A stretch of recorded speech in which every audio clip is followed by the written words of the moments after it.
세포라고 하는 것이, 큰 그림을 먼저 그려줄 거야. 세포라고 하는 것이 인지질이라고 하는 아이가 생겨서, 인지질. 요 화학적인 물질 덕분에, 그죠? 요 화학적인 물질의 성질 자체가, 여기는 물 좋아해. 친수성, 그죠? 물 좋아하는 머리 대극과, 여기는 물 안 좋아하는 소수성 꼬리, 그죠? 이런 화학적 성질을 가지고 있었기 때문에 거의 원시 지구 환경에, 우리가 옛날 거나 생각해보자고. 이제 우리가 나중에 지구과학 부분에서 지금 쪽수 알려줄게요. 페이지 126부터, 그죠? 126쪽을 일단 펴놓으면 돼. 126쪽에 존재하고 있는 그 부분부터 큰 가닥을 잡아서 오늘 메인 개념은 물질 대사와 효소 파트, 아니면 이제 세포 내 세포 소기관들의 구조와 기능에 대해서 배울 거 할 거야. 일단 생명 시스템 안에 나서 원시 지구 환경은 굉장히 각박했을 거야. 지구라는 태양계 내 행성이 만들어지면서, 그죠? 그러니까 우리 지금 현재 이렇게 차갑게 식어져 있는 지구 지표면 환경이 아닐 거야. 차갑게 식어져 있는 환경이 아니라 막 마그마, 용암 막 분출되고 있고 막 난리 부르스 막 그런 환경에서부터 조금씩 뭔가 스스로의 생명 활동을 컨트롤할 수 있는 씨앗이 만들어졌다는 거잖아. 씨앗으로 빗대어서 표현하긴 했지만 그런 가장 기본적인 요소가 만들어졌다라고 하는 형태이기 때문에, 자, 그렇게끔 하기 위해서 어떻게 되냐? 자, 거의 바닷속, 그러니까 이제 여기가 바다물이면 바닷속 깊은 곳에서부터 나만의 고유한 뭔가 경계, 이건 나만의 별도로 뭔가 필요 물질을 받아들이고 필요하지 않으면 안 받아들일 수 있는, 컨트롤할 수 있는 장벽이 있어야 됩니다. 장벽. 그 장벽을 만들면서부터 생명의 가장 기본이 됐다라고 생물학자들은 이해를 하고 있는 거지. 그 장벽을 만들 수 있었던 이유 중에 하나는 현재 지금 세균에서부터 식물세포, 동물세포 모두 다 거진다, 아니면 저희 곰팡이 거의 다 공통적으로 존재하는 저 인지질 이중충 구조 덕분에, 그지? 세포의 제일 바깥에 저 인지질이 있는데 이게 서로 반대 방향으로 마주보고 있으면서 이런 경계를 만들고 있더라는 거지. 이렇게 대부분 이렇게 이룰 수 있는 이유가 저희가 양친매성, 하나는 물하고 안 친해, 하나는 물하고 친해 라고 하는 양쪽에 앞다리 꽃다리 다 친해요 라고 하는 성질 덕분에 우리 있는 공간에 저 입자 하나를 딱 띄었을 때, 오케이? 그리고 억지로 저 입자 여러 개를 막 억지로 넣어주게 되면 막 이런 미세 구조를 만들다가, 그 전까지 공부했었던 것들 빠르게 지금 내용 정리를 해주고 있는 중인 거야. 이렇게 미세 구조를 만들다가 저 인지질 입자가 조금이라도 개수가 더 많은 상황으로 만들어졌다라고 하면 물이 있는 공간에 나만의 고유한 물을 담아두는 경계를 이렇게 만들 수 있었겠죠. 물이야. 인지질. 나 물 싫어하니까 난 피할 거야. 이렇게 하다가 이렇게 하다가 이 개수가 막 늘어나서, 그지? 끝하고 끝이 동그랗게 말려서 동그래질 수 있게끔 만든다라고 한다면 이런 경계를 만들 수 있겠잖아. 끝하고 끝이 동그랗게 말리면서 나 물, 너 물, 내부 컨트롤할 수 있는 공간. 그래서 세포막의 기원, 그러니까 모든 생명체가 다 저 공통적으로 인지질 이중충으로 이루어진 형태로 세포의 막을 이루고 있어요. 거기에 추가로 내가 가지고 있는 내 몸속에 존재하는 유전자로부터, 그죠? 특정 물질을 더 필요할 때 많이 받아들이고 좀 덜 필요하니까 덜 받아들일 수 있는 형태로 일종의 게이트, 전형문을 만들 수 있도록 할 수 있으려면 그 유전 정보가 있어야 되는 거고, 그 유전자로부터 막에 박혀져 있는 다양한 막단백질 덕분에 특정 입자를 왔다리 갔다리 이동시켜서 흡수를 받기도 하고 덜 받기도 하고 하는 구조로 되어 있다는 거죠. 그래서 세포막은 인지질 이중충에 막단백질 콩콩콩 박혀져 있는 구조다. 이게 가장 기본적인 세포의 구조를 설명하는 형태입니다. 저걸 우리는 막구조라고도 간단하게 얘기합니다. 이렇게를, 자, 막구조로 이루어져 있어요. 세포막은 막구조로 이루어져 있어요. 그리고 이걸 다른 말로 단일막 구조예요. 이렇게도 표현하고요. 생명체 안에 그런 구조가 들어있으니까 생체막이에요. 라고도 표현합니다. 생물은 가장 약간 짜증나는 게 단순하게 어떤 F는 MA 라는 공식 하나만 알고서 모든 문제를 풀 수 있는 그 정도의 수준이 아니에요. 이런 사람은 이렇게로 표현하고 저런 사람은 똑같은 걸 다른 단어로 표현도 하니까 얼마나 많은 형태를 단어를 인지해서 알고 있는가. 많이 알면 알수록 조금 선택지가 좀 자유로워질 수 있는 형태의 학문이다 보니 이걸 표현하는 걸 이렇게로도 표현하는 사람도 있고 이렇게로도 표현하는 사람도 있고 이렇게도 있어요 라고 기억해 두시고 계시면 더 좋겠습니다. 오키도키. 자, 아무튼 저렇게 되어 있는 상태에서 우리가 지난 사건에 막 힘을 들여서 물질을 이 세포막을 통한 물질의 수송에 에너지를 공급받아야지만 어떤 물질이 이동되게끔 해주는 수송도 있었죠. 그죠? 특정 물질을 왔다리 갔다리 이동할 때 얘한테 돈을 지불하고, 그죠? 돈이라고 하는 게 에너지. 야, 내가 내 몸에서 사용하는 이제 소비될 수 있는 에너지가 ATP라고 하는 화학적 분자인데 그게 가지고 있던 에너지를 내가 너에게 일부를 줄게. 이런 식으로 에너지 단계가 낮은 거, 에너지 단계가 조금 더 높았던 거. 네? 내가 예를 쉽게 말해서 10만 원이면, 그지? 5만 원 주고 5만 원 남은 거야. 너한테 5만 원을 공급해서 주고, 그지? 난 5만 원이 된 거고, 넌 10만 원짜리고 이런 거야. 에너지를 이렇게 공급을 해주면서 이 세포에 존재하고 있는 이 막단백질에게 에너지를 공급받아야지만 특정 위치로 꼭 그 물질을 배치시킬 수 있도록 해주는 그런 수송을 무슨 수송이야? 지난 시간에 했던 거 복습. 이게 무슨 수송이야? 수동수송일까요? 능동수송일까요? 왠지 느낌이 수동수송일 것 같죠? 돈을 받아야지만 일을 하니까 소극적으로. 그치만 에너지를 공급받아야지만 특정 농도 구배로 일을 시키는 것. 이걸 능동수송이라고 합니다. 에너지를 흡수받아야지만 특정 위치로 물질의 분배, 물질의 위치를 포지션을 그렇게 해줄 수 있는 걸 능동수송이라고 해요. 대표적으로 나트륨, 칼륨, 펌프라는 이름의 아이가 있습니다. 막단백질. 자, 누차 얘기하지만 시험 문제 잘 나와요. 고난이도 문제에서 잘 나와요. 자, 어떤 식으로 능동수송은 에너지를 공급받아야지만 그 특정 위치로 물질을 이동시킬 수 있는 거예요. 오케이? 네? 그래서 능동수송은 에너지 소모가 EC. 네, 이거 맞냐, EC? 좀 표준 국어법이 빨리빨리 바꿔서 EC 맞냐? EC로 써야 되나? 이건 아닌 것 같은데. 아이씨. 자, EC. EC. 아이씨, 안 된다. EC. 자, 이렇게 하자. 자, 에너지 소모가 EC. 자, 에너지를 공급받으면서, 창피할 수 있잖아, 나중에. 자, 에너지를 공급받으면서, 어찌해야 돼? 에너지 소모가 EC. 자, 특정 위치로, 특정 농도 구배를 만들어주는 거. 그래서 여러분의 그 교과, 이제 그 책 문제에는 안 나올 수 있어. 여러분 책에는 능동수송이라고 하는 그 디테일한 내용들은 안 나와 있는데, 학교에서 무조건 학습지를 할지 아니면 학교 저기 교과서 한 켠에 저게 약간 나와 있어서 그 내용을 언급하는 것 없이 선생님이 문제로, 내신 문제로 낼 때 응용해서 낼 수가 있다.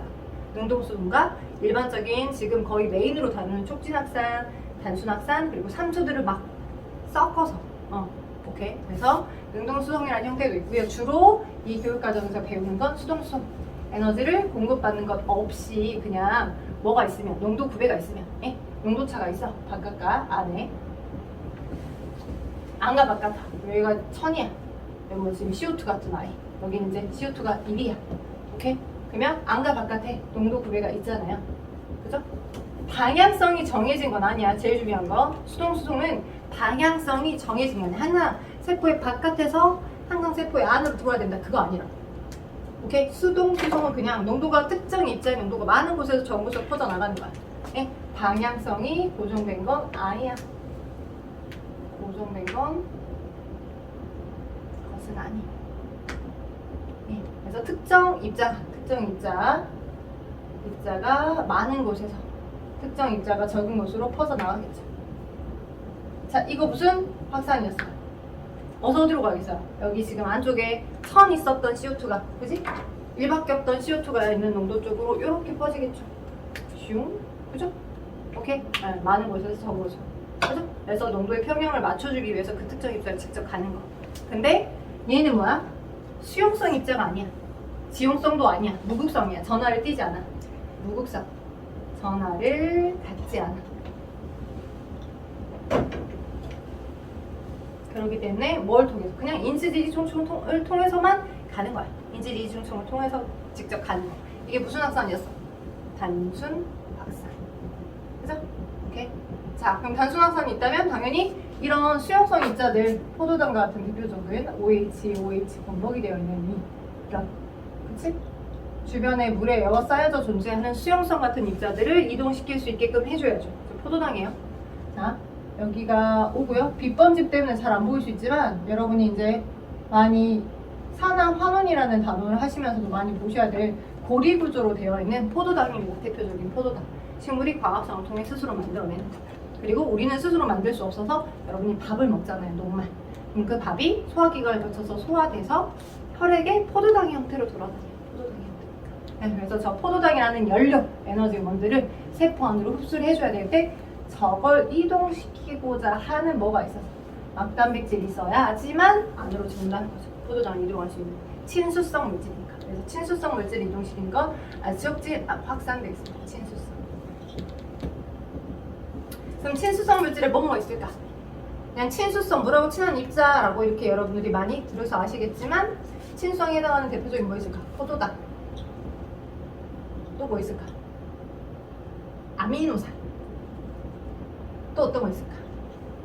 전하를 띤 Na+, K+ 이런 아이들, Cl- 이온 입자들. 그죠? 이온들. 또 뭐 있을까?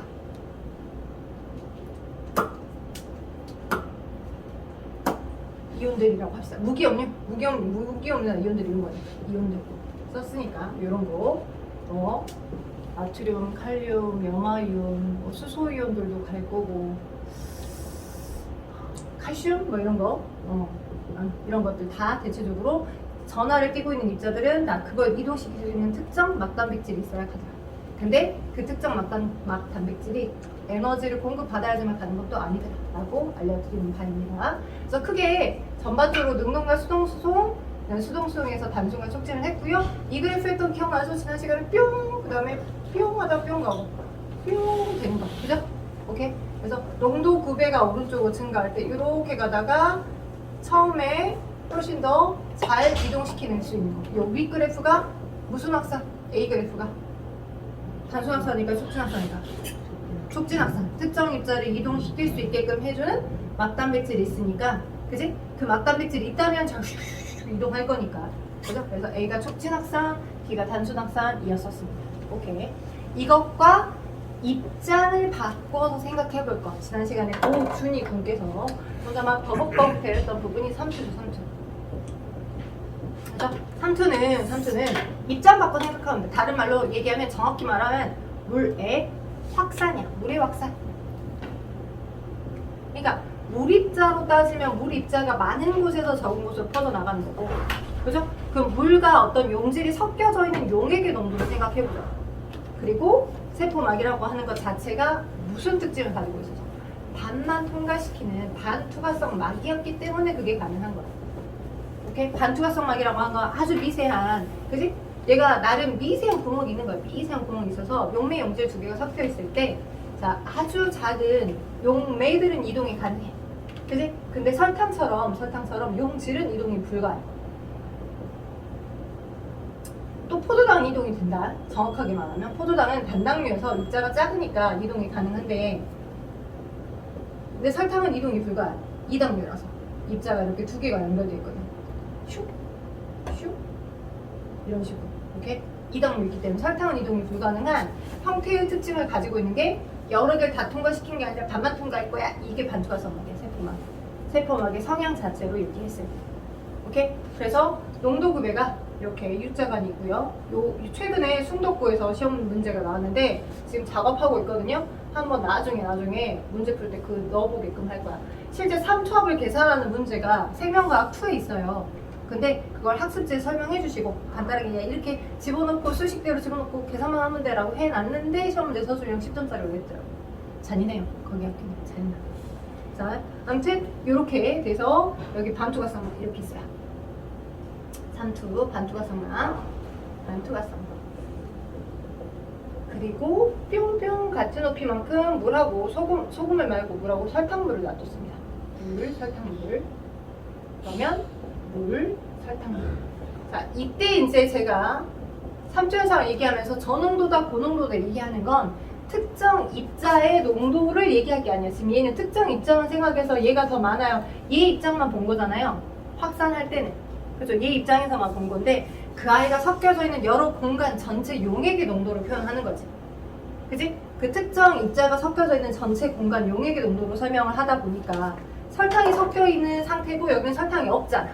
그치? 그럼 설탕이 없으니까 저기의 농도는 상대적으로 여기가 설탕이 있으니까 설탕이 뭐 몇 퍼짜리 뭐 1퍼든 뭐 4퍼든 설탕이 섞여있기 때문에 설탕을 기준으로 생각하면 여기 고농도 맞지? 설탕이 있으니까 여기는 설탕이 없으니까 저는 이걸 못 받아들이더라고. 입장만 바꾸면 되는데 그치? 여기가 저농도 저가 고농도 그죠? 오케이? 그래서 설탕은 못 가. 설탕은 농도 표현을 맞추기 위해서 못 가는 막이야. 그러니까 농도 표현을 맞추고자 여기 있던 물 입자가 조금 더 많이 이동을 해 갈 거고 물론 여기 있던 물도 갈 거야. 근데 전반적으로 여기 있던 물이 저농도에 있던 물이 가는 정도가 더 많은 거지. 그러니까 여기 높이는 낮아지고 A관의 높이는 B관의 높이는 올라가겠지. 이렇게 그죠? 낮아지고 올라가가지고 처음보다 높이가 이렇게 차이가 되게 되는 거. 오케이? 그래서 이 올라가져 있는 높이가 이 반투과성 막을 누르는 힘이 있겠지. 왜냐면 농도의 이제 높이 불균등이니까 그 누르는 힘을 삼투압이라고 하는 거야. 오케이? 오케이? 그래서 삼투 현상이 일어나서 저농도에 있던 물이 고농도로 가더라.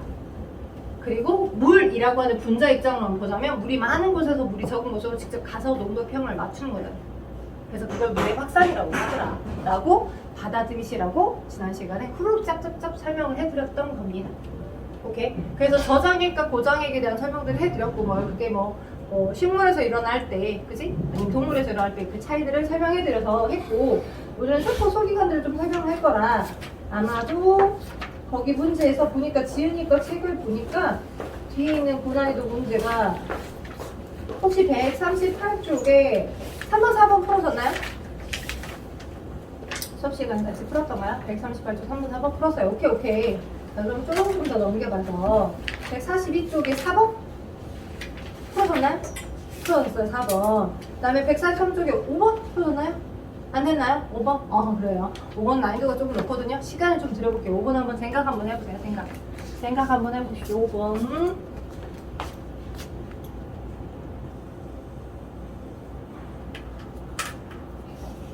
이제 모르겠다고? 네, 보는 사람 지그시 많으니까 일단 3, 4, 5번 참 그렇네. 자, 이게 조금 뭐라지? 이게 응용 버전입니다. 응용 버전이에요. 방금 배웠던 부분에 응용. 일단 자, 적혈구를 재료로 한 실험입니다. 적혈구 동물 세포죠. 세포벽 없죠. 그죠? 세포벽 없어요. 그리고 자, 세포막을 통과할 수 있는 용질. 자, 중요한 건 세포막을 통과할 수 있는 용질이라고 써져 있죠. 거기다 밑줄자. 보통의 경우는 적혈구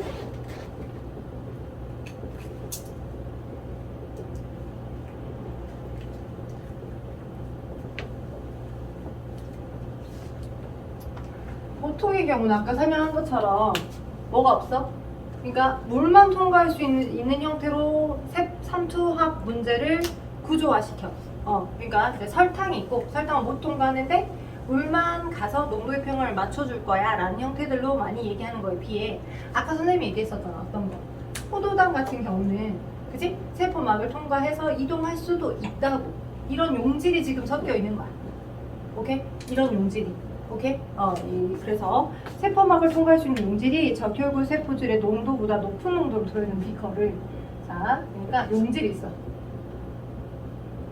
이게 세포막을 통과 가능한 아이야. 오케이? 용질이 녹아있고 세포막을 통과하는 게 가능한 형태들이 섞여있는 비커에다가 뭘 담았어? 적혈구를 담았어. 오케이? 적혈구를 지금 담아놓은 상태나 그리고 적혈구의 부피가 지금 이렇게 됐죠. 이렇게 처음에는 적혈구 부피가 똑같았었는데 적혈구를 넣었어. 그랬더니 적혈구가 이렇게 부피가 커지다가 이렇게 일정해졌어. 맞죠? 오케이? 적혈구 부피가 커지고 여기 T1시간, 그다음에 T2시간 이런 식으로 그죠? 적혈구를 순간 여기다 넣었다라고 보시면 이렇게 올라갔다가 하면 적혈구 넣은 순간 여기고 여기가 뭐 T3시간 이렇게 여기가 내부의 용질의 어떤 농도가 아니라 적혈구의 그냥 크기를 말해. 적혈구 크기. 자, 그러면 생각해보자. 적혈구 크기가 커졌어. 근데 이제 바깥에 용질이 지금 놓여있단 말이야. 용질하고 물이 같이 있어. 그지? 오케이?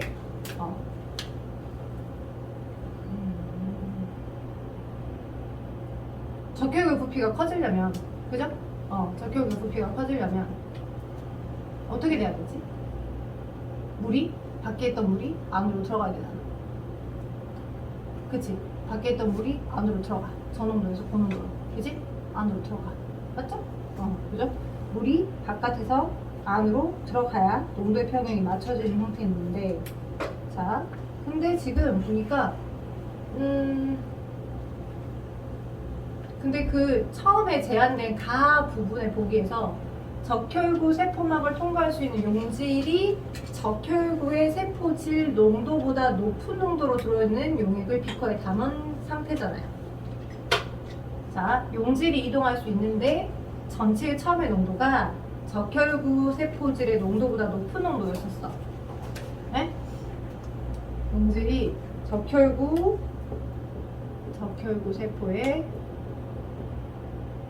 세포의 농도보다 높은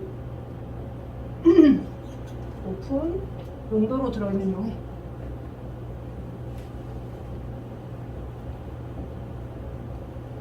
그죠?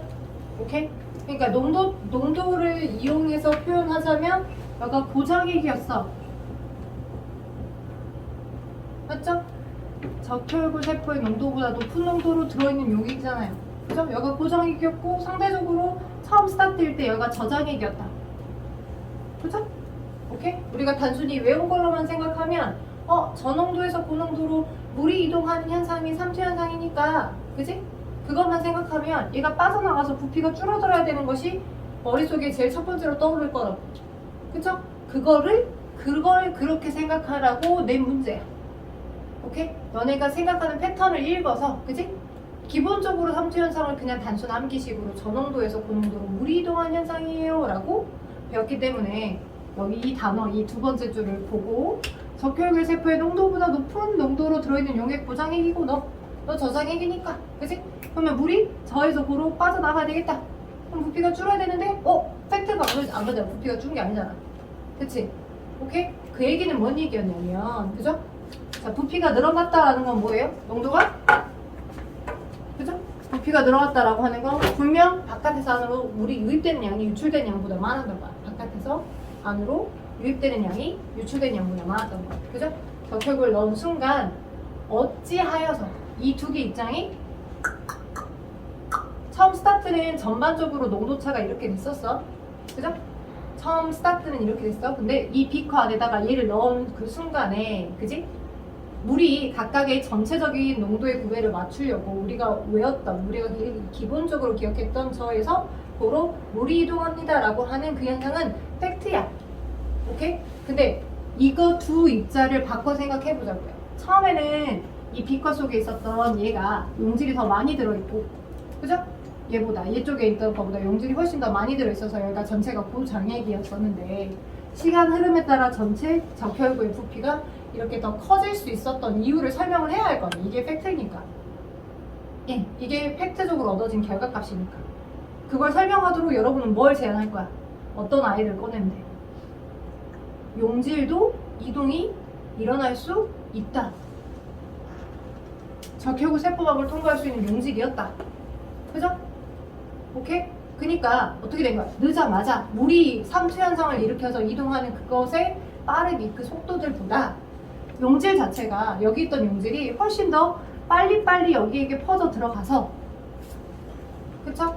용질이라고 하는 것 자체는 이동을 붙여야 돼요.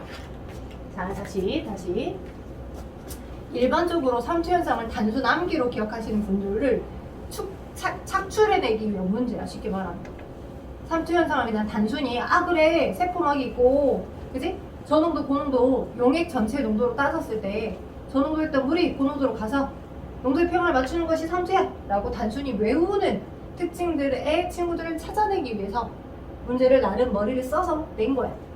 오케이? 어떤 머리를 쓴 거냐면, 용질은 기본적으로 설탕 같은 아이들은 용질은 이동이 안 돼. 세포막을 통해서.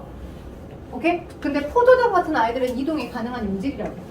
포도당 같이 단당류들은 세포막을 통해 이동이 가능한 용질들이야. 그런 이동이 가능한 용질이라고 이미 줬잖아. 세포막을 통해서 이동이 가능한 용질이고, 처음에 비커 안에는 이 적혈구 안에 있었을 때 그 전체 적혈구의 농도보다 더 농도가 높았던 아이였어. 도장액에다가 적혈을 딱 집어넣었어. 오케이? 오케이? 근데 집어넣고 난 다음에 원래 적혈구의 부피가 더 커졌어. 오케이? 그렇다는 건 적혈구 안으로 물이 더 많이 들어온 거라고 생각을 해야 하는데 처음에 이걸로 생각하자면 논리가 안 맞잖아. 그치? 그럼 어떤 일이 일어난 거냐면 자, 이 용질이라고 하는 아이가 적혈구 바깥쪽 피커에 있었던 용질이라는 아이가 세포막을 통해 왔다리 갔다리 할 수 있는데 물이 이동해 가려는 그 속도보다 훨씬 더 빠르게 적혈구로 조금 더 들어온 정도가 많아지다 보니까 이 적혈구가 더 고농도가 됐고 상대적으로 이동해서 많이 가 있는 동안 여가 저니까 그 농도의 표현을 또 맞추기 위해서 물이 나중에 가서 부피가 커진 거네. 요 해결하셔야죠. 오케이? 오케이? 잘 봐요. 단순히 외워서 문제를 접근하시면 안 되는 부분. 용질 이동해요, 안 가요? 모든 용질이 이동하지는 않아요. 근데 용질 중에 이동이 가능한 용질도 있어요. 예, 용질 중에 이동이 가능한 용질도 있어요. 여기서의 문제는 이동이 가능한 용질들을 세팅을 한 거예요. 오케이? 그래서 바깥쪽에 포도당이 겁나 뒤지게 많이 있었던 고장에, 그치? 처음에 상황은 적혈구의 세포의 농도보다 농도가 훨씬 높은 농도가 들어있는 용액에다가 적혈구를 뽕 담근 상황에 이 그래프가 된 거잖아. 그걸 해석해라 이거잖아. 그치? 그래서 포도당이 많이 있었던 형태의 고장액에 적혈구를 뽕 집어넣었는데 적혈구를 넣자마자 적혈구 부피가 상대적으로 증가를 해서 있어. 그죠? 오케이? 그럼 용질이 왔다리 갔다리 할 수 있는 용질들이 놓아있는 상태니까 저 적혈구 부피가 커지려면 단순히 농도가 높았어요, 농도가 낮았어요 이것만 생각하면, 농도가 높았던 거기다 집어넣었어요 이것만 생각하면, 그치? 3주 현상 그냥 단순히 외웠던 걸로만 생각하면 농도의 평형을 맞추고자 물만 가서 적혈구 부피가 오히려 줄어들어야 되는 거잖아. 그치? 안 그랬다고. 근데 결과적으로 그러지 않았던 걸 설명해야 될 거 아니야 지금. 그치? 그러지 않았던 걸 설명하기 위해서 어떤 아이디어를 생각해낼 수 있냐면, 물도 가지만 용질도 가는 상황인 거야. 물도 가지만 용질도 이동해 가는 상황. 근데 그 용질이라고 하는 아이가 훨씬 더 빠르게 적혈구 안으로 좀 더 많이 들어간 상태가 되다 보니 그 피크를 맞추고자, 그치? 포도당이, 그치? 포도당이 세포 밖에서 안으로, 그죠? 바깥에 있는 용액 자체에 포도당이 되게 많았고 그 포도당이 세포 안으로 많이 들어가게 되어 전체적으로 용질이 고가 되고 바깥이 저가 되다 보니 여기 있던 이제 물이 그 다음에 조금 더 많이 들어가서 농도의 평형을 맞춰가야겠다, 바깥과 안의 농도를. 그러다 보니까 부피가 커진 거다라고 보는 거죠. 그리고 나가고 들어온 정도의 확산의 정도가 똑같아지니까 점점점 동일한 적혈구 부피로 수렴해 가게 된 거고, 입자 두 개가 다 왔다 갔다 하는 거야. 근데 속도가 누가 더 빨랐던 거야? 누가? 포도당이라는 용질이 더 빨리 안으로 들어가는 정도가 더 빨랐었기 때문에. 오케이? 아까 얘기했던 것처럼 포도당 같은 경우는 촉진확산이니까 적혈구 세포막에 그걸 받아들이는 막단백질이 있었을 거니 농도 구배가 있고 걔를 더 많이 받아들일 수 있는 환경이었겠잖아. 되겠어요? 그래서 그렇게로 해석하셔야 되는 문제였어요. 별표 쳐놔봐요. 많이들 어려워해요. 실제 고1들도. 그래서 상황에 대한 유연성, 특히 어떤 상황? 용질도, 포도당 같은 건 이동이 가능하구나. 그죠? 물도 가지만. 그래서 기억, 니은, 디귿 보면 당연히 니은 먼저 세포막을 통한 이동의 속도는 물보다 용질이 더 빨랐다. 네, 맞아요. 물이 이동해가는 그 속도, 단위 시간당 이동하는 것보다 용질이 더 빨리 가가지고 이렇게 적혈구 부피가 늘어나게 된 거니까 니은 맞고요. 다음 T3에서 전체 평형 상태가 됐으니까 부피가 똑같아진 거잖아요.